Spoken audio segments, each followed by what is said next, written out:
ಚಿಕಿತ್ಸೆ ಪಡೆದು ಡಿಸ್ಚಾರ್ಜ್ ಆದ ಬಳಿಕ ಅನಾಥ ಸ್ಥಿತಿಯಲ್ಲಿದ್ದ ರೋಗಿಯನ್ನು ಯಾವುದೇ ವ್ಯವಸ್ಥೆ ಮಾಡದೆ ಆಸ್ಪತ್ರೆಯವರು ರಸ್ತೆಗೆ ಕಳುಹಿಸಿರುವ ಆರೋಪ ಕೇಳಿ ಬಂದಿದೆ. ಮಾಹಿತಿಯ ಪ್ರಕಾರ ರೋಗಿಗೆ ಅಗತ್ಯ ಚಿಕಿತ್ಸೆ ನೀಡಿ ಆಸ್ಪತ್ರೆಯಿಂದ ಡಿಸ್ಚಾರ್ಜ್ ಮಾಡಲಾಗಿತ್ತು. ಆದರೆ ಅವರೊಂದಿಗೆ ಯಾವುದೇ ಕುಟುಂಬದ ಸದಸ್ಯರು ಅಥವಾ ನೋಡಿಕೊಳ್ಳುವವರು ಇಲ್ಲದ ಕಾರಣ ಅವರು ಆಸ್ಪತ್ರೆ ಆವರಣದ ಹೊರಗೆ ಅಲೆದಾಡುತ್ತಿರುವುದು ಕಂಡು ಬಂದಿದೆ. ಈ ವಿಷಯ ತಿಳಿಯುತ್ತಿದ್ದಂತೆ ಸಾಮಾಜಿಕ ಕಾರ್ಯಕರ್ತರು ಬೆಳಗ್ಗೆಯಿಂದಲೇ ಜಿಲ್ಲಾಧಿಕಾರಿ, ಡಿಸಿಪಿಎ, ಜಿಲ್ಲಾ ಆರೋಗ್ಯಾಧಿಕಾರಿ ಅಂದ್ರೆ DHO ಹಾಗೂ ಸಂಬಂಧಪಟ್ಟ ಅಧಿಕಾರಿಗಳಿಗೆ ಹಲವು ಬಾರಿ ಕರೆ ಮಾಡಿ ರೋಗಿಗೆ ಸೂಕ್ತ ವ್ಯವಸ್ಥೆ ಕಲ್ಪಿಸುವಂತೆ ಮನವಿ ಮಾಡಿದ್ರು. ಆದ್ರೆ ಆರಂಭದಲ್ಲಿ ಯಾವುದೇ ಇಲಾಖೆ ಜವಾಬ್ದಾರಿ ವಹಿಸಲು ಮುಂದಾಗಲಿಲ್ಲ ಎಂಬ ಆರೋಪ ಕೇಳಿ ಬಂದಿದೆ. ರೋಗಿಯೊಂದಿಗೆ ಸಂಬಂಧಿಕರು ಅಥವಾ ಜವಾಬ್ದಾರಿ ವಹಿಸುವವರು ಇದ್ದರೆ ಮಾತ್ರ ನಾವು ಕ್ರಮ ಕೈಗೊಳ್ಳಬಹುದು ಎಂಬ ಉತ್ತರ ಅಧಿಕಾರಿಗಳಿಂದ ಬಂದಿರುವುದಾಗಿ ಸಾಮಾಜಿಕ ಕಾರ್ಯಕರ್ತರು ತಿಳಿಸಿದ್ದಾರೆ. ಅರ್ಜುನ್ ತಾರಿಯಾಳ್ ಅಂತ ಒಂದು ಪೇಷಂಟ್ ಸರ್, ಅವರು ನಮ್ಮ ಹಳೆ ಶಾನಗರ ಪಾಲಿಕೆ ಬಿಲ್ಡಿಂಗ್ ಅವ್ರು ಹೋಗಿ ಮಾತಾಡ್ಸಬೇಕು. 6 ತಿಂಗಳಿಂದ ಅವರಿಗೆ ಸಿವಿಲ್ ಹಾಸ್ಪಿಟಲ್ ಅಡ್ಮಿಟ್ ಆಗಿದ್ರು. ಅವ್ರಿಗೆ ಸರಿಯಾಗಿ ಅವ್ರಿಗೆ ಟ್ರೀಟ್ಮೆಂಟ್ ಸಿಗದ ಒಂದ್ 2 ತಿಂಗಳಿತ್ತು. ಅವ್ರಿಗೆ ಇನ್ನೂ ಡಯಾಗ್ನೋಸ್ ಮಾಡಿಲ್ಲ, ಅವ್ರಿಗೆ ಟ್ರೀಟ್ಮೆಂಟ್ ಮಾಡಿಲ್ಲ. ಆಮೇಲೆ 2 ತಿಂಗಳಾದ್ಮೇಲೆ ಅವ್ರಿಗೆ ಡಿಸ್ಚಾರ್ಜ್ ಕೊಟ್ಬಿಟ್ರು. ಅವ್ರಿಗೆ ಒಂದು ಕಾಲು ಅವ್ರಿಗೆ ನಟಕ್ ಬರಂಗಿಲ್ಲ ಸರ್. ಮತ್ತ ಅವ್ರಿಗೆ ಯಾರು ಫ್ಯಾಮಿಲಿದಾಗ ಯಾರು ಇಲ್ಲೇ ಇದ್ದ ಕಾರಣಕ್ಕೆ ಮತ್ತ ಅಣ್ಣ ಮತ್ತ ಅವ್ರ ಅತ್ತಿಗೆ ಇದ್ದಾರ. ಅವ್ರಿಗೆ 1 ನಂಬರ್ ಆಗ್ಲಿ 2 ನಂಬರ್ ಆಗ್ಲಿ ಅಥವಾ ಇವು ಏನ್ ದಿನನಿತ್ಯ ಚಟುವಟಿಕೆಗಳು ಇರ್ತವು ಅದನ್ನೆಲ್ಲ ಮಾಡಕ್ ಪ್ರಾಬ್ಲಮ್ ಆಗತ್ತೆ ಅಂತೇಳಿ ಅವ್ರ ಅಣ್ಣ ಮತ್ತ ಅತ್ತಿಗೆನೂ ಅವ್ರನ್ನ ಕೈ ಬಿಟ್ಬಿಟ್ರು. ಸೊ ಅವರು ರಸ್ತೆ ಮೇಲೆ ಅಲ್ಲಿ ಇಲ್ಲಿ ಬಸ್ ಸ್ಟ್ಯಾಂಡ್ನಾಗ ದಿವಸ ಕಳೆದು ಹೊಂಟಿದ್ರು. ಅದೇ ಮಹಾನಗರ ಪಾಲಿಕೆ ಬಿಲ್ಡಿಂಗ್ ನಾಗ ಮಾತಾಡ್ದಾಗ ಗೊತ್ತಾಯ್ತು ಹಿಂಗ ಆಗಿದ್ದಕ್ಕ. ಸೊ ಇವತ್ತು ನಾವು ಬೆಳಗಿಂದ ನಾವು DC ಸಾಹೇಬ್ರಿಗೆ ಫೋನ್ ಮಾಡಿದ್ವಿ, ಆಮೇಲೆ DC ಸಾಹೇಬ್ರು PA ಅವ್ರಿಗೆ ಫೋನ್ ಮಾಡಿದ್ವಿ, DH ಅವ್ರಿಗೆ ಫೋನ್ ಮಾಡಿದ್ವಿ, TH ಅವ್ರಿಗೆ ಫೋನ್ ಮಾಡಿದ್ವಿ. ಅರೌಂಡ್ ಒಂದು 20 ಫೋನ್ ಮಾಡಿರ್ಬೇಕು. ಆಮೇಲೆ ಲಾಸ್ಟಿಗೆ ACT ಸಾಹೇಬ್ರು ಈಗ ಬಂದ್ರು. ನಾವು ಇಲ್ಲಿ ಹಾಸ್ಪಿಟಲ್ ಸಾಕಷ್ಟು ಸಲ ನಾವು ಈಗ ಕಾಂಟ್ಯಾಕ್ಟ್ ಮಾಡಕ್ ಟ್ರೈ ಮಾಡಿದ್ವಿ. ಯಾರು ಜವಾಬ್ದಾರಿ ತಗೊಳ್ಳಿಲ್ಲ. ಆಮೇಲೆ ಡೆಸ್ಟಿಟ್ಯೂಟ್ ಪೇಷಂಟ್ ಗಳಿಗೆ ನಾವು ಏನು ಮಾಡಕ್ ಆಗಲ್ಲ ಅಥವಾ ಅವ್ರ ಜೊತೆ ಯಾರಾದ್ರೂ ಇರ್ಬೇಕಾಗಿತ್ತು, ಅವಾಗ ನಾವ್ ಏನಾದ್ರು ಮಾಡಕ್ಕಿತ್ತು ಅಂತ ಒಂದು ಏನೋ ಆನ್ಸರ್ ಕೊಟ್ರು. ಬಳಿಕ ವಿಷಯದ ಗಂಭೀರತೆಯನ್ನು ಅಧಿಕಾರಿಗಳ ಗಮನಕ್ಕೆ ತರಲಾಯಿತು.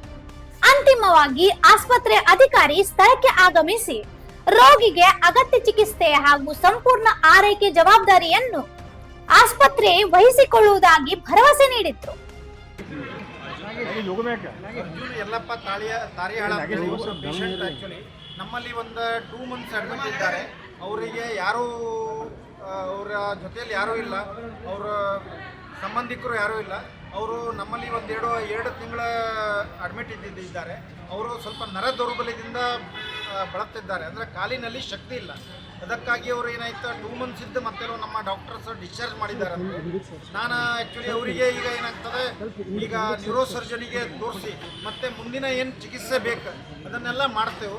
ಮತ್ತು ಅವರಿಗೆ ಡಿಸ್ಚಾರ್ಜ್ ಯಾರು ಮಾಡಿದ್ದಾರೆ ನೋಡಿ, ಈಗ ಅದು ಡಿಸ್ಚಾರ್ಜ್ ಈಗ ಅವರು ಆರಾಮಿಲ್ಲದೆ ಮಾಡಿದ್ರಂತಾದರೂ ಅವ್ರ ಮೇಲೂ ನಾನು ಕ್ರಮ ಕೈಗೊಳ್ಳಿ ಇವತ್ತೇ ಇದು ಮಾಡ್ತೀನಿ. ಅಧಿಕಾರಿಗಳ ತಕ್ಷಣದ ಸ್ಪಂದನೆಗೆ ಸಾಮಾಜಿಕ ಕಾರ್ಯಕರ್ತ ಶಂಕರ್ ಪಾಟೀಲ್ ಅವರು ಧನ್ಯವಾದ ಸಲ್ಲಿಸಿದ್ರು. ಈ ಘಟನೆಯ ಕುರಿತು ಸಮಗ್ರ ತನಿಖೆ ನಡೆಸಿ ನಿರ್ಲಕ್ಷ್ಯ ಎಸಗಿದವರ ವಿರುದ್ಧ ಸೂಕ್ತ ಕ್ರಮ ಕೈಗೊಳ್ಳಬೇಕೆಂದು ಆಗ್ರಹಿಸಿದ್ದಾರೆ. ಕೆಲವೊಂದು ಜನ DHO ಆಗಿ THO ಒಳಗೆ ಏನಂದ್ರು, ಇಲ್ಲ ಸಿವಿಲ್ ಹಾಸ್ಪಿಟಲ್ ನಮ್ ಮಾತನ್ನು ಯಾರು ಕೇಳಂಗಿಲ್ಲ, ಅದಕ್ಕೆ ನೀವು ನೋಡ್ರಿ ಅಂತ ಹೇಳಿ ಕೈ ಬಿಟ್ಬಿಟ್ರು. ಸೊ ಇದೆಲ್ಲ ಸಮಸ್ಯೆ ಆಗಿದ್ದಕ್ಕೆ ನಾವು ಒಂದು ಚಿಕ್ಕ ಒಂದು ಪ್ರತಿಭಟನೆ ಮಾಡಿ ಅಂತ ಹೇಳಿ ಹಾಸ್ಪಿಟಲ್ ಬಂದಿದ್ವಿ. ಸೊ ಇಮಿಡಿಯೇಟ್ಲಿ ಅಶೋಕ್ ಸಾಹೇಬ್ರು ಬಂದು ಅವ್ರ ನಮ್ಮ ರಿಕ್ವೆಸ್ಟ್ಗೆ ಅವರು ಸ್ಪಂದನೆ ಕೊಟ್ಟು ಆ ಪೇಷಂಟ್ ಕಂಪ್ಲೀಟ್ ಆಗಿ ಕ್ಲಿಯರ್ ಆಗೋವರೆಗೂ ಅವ್ರಿಗೆ ಟ್ರೀಟ್ಮೆಂಟ್ ಆಗೋವರೆಗೂ ಅದ್ರ ಜವಾಬ್ದಾರಿ ನಾವು ತಗೋತೀವಿ ಅಂತ ಅವ್ರ ಜವಾಬ್ದಾರಿ ತಗೊಂಡಿದ್ದಾರೆ. ಸೊ ಹಿಂಗಾಗಿ ನಾವು ಅಶೋಕ್ ಸಾಹೇಬ್ರಿಗೆ ಧನ್ಯವಾದ ಕೊಡ್ತೀವಿ. ಮತ್ತೆ ನಾವೆಲ್ಲರೂ ಇಲ್ಲಿ ಬಂದಿದ್ದಕ್ಕೆ ಸರ್ ಈಗ ಅದನ್ನ ಎನ್ಕ್ವೈರಿ ಮಾಡ್ಬೇಕು ಸರ್, ಯಾರು ಹೊರಗೆ ಹಾಕಿದ್ರು ಅಂತ ಹೇಳಿ. ಮತ್ತೆ ಇದು ಒಂದೇ ಕೇಸ್ ಇಲ್ಲ ಸರ್. ಸೊ ಹಿಂಗ್ ಸಾಕಷ್ಟು ಕೇಸ್ಗಳು ಆಸ್ ಅ ಸೋಷಿಯಲ್ ವರ್ಕರ್ ನಾವು ಬೆಳವಣಿಗೆ ಕೆಲಸ ಮಾಡ್ತಾ ಇರ್ಬೇಕಂದ್ರ ಸಿವಿಲ್ ಹಾಸ್ಪಿಟಲ್ ಒಂದೇ ದಾರಿ ಸರ್ ನಮಗಿರೋದು. ಯಾಕಂದ್ರೆ ಸಿವಿಲ್ ಹಾಸ್ಪಿಟಲ್ನಾಗ ಪೇಷಂಟ್ ಟ್ರೀಟ್ಮೆಂಟ್ ಸಿಗುತ್ತೆ ಅನ್ನೋ ಒಂದು ಉದ್ದೇಶಕ್ಕೆ ನಾವು ಇಲ್ಲಿ ಬರ್ತೀವಿ ಸರ್. ನಮಗೂ ಸರಿಯಾಗಿ ವರ್ತನೆ ಸಿಗದೇ ಇದ್ರೆ ನಾವು ಎಲ್ಲಿ ಹೋಗ್ಬೇಕು ಅಥವಾ ಈಗಿನ ಪೇಷಂಟ್ಗಳು ಎಲ್ಲಿ ಹೋಗ್ಬೇಕು. ಮತ್ ಪ್ರೈವೇಟ್ ಹಾಸ್ಪಿಟಲ್ಗಳಾಗ ಅಡ್ಮಿಟ್ ಮಾಡಿ ಅವ್ರನ್ನ ಟ್ರೀಟ್ಮೆಂಟ್ ಕೊಡ್ಸೋದು ಅಷ್ಟು ಸಾಧಾರಣ ಮಾತಿಲ್ಲ ಸರ್. ಸೊ ಇಲ್ಲಿ ಹಿಂಗ್ ಸಿಕ್ಕಿದ್ದಕ್ಕೆ ನಾವು ಒಂದು ಹೆಲ್ಪ್ಲೆಸ್ ಆಗ್ಬಿಡ್ತೀವಿ ಸರ್.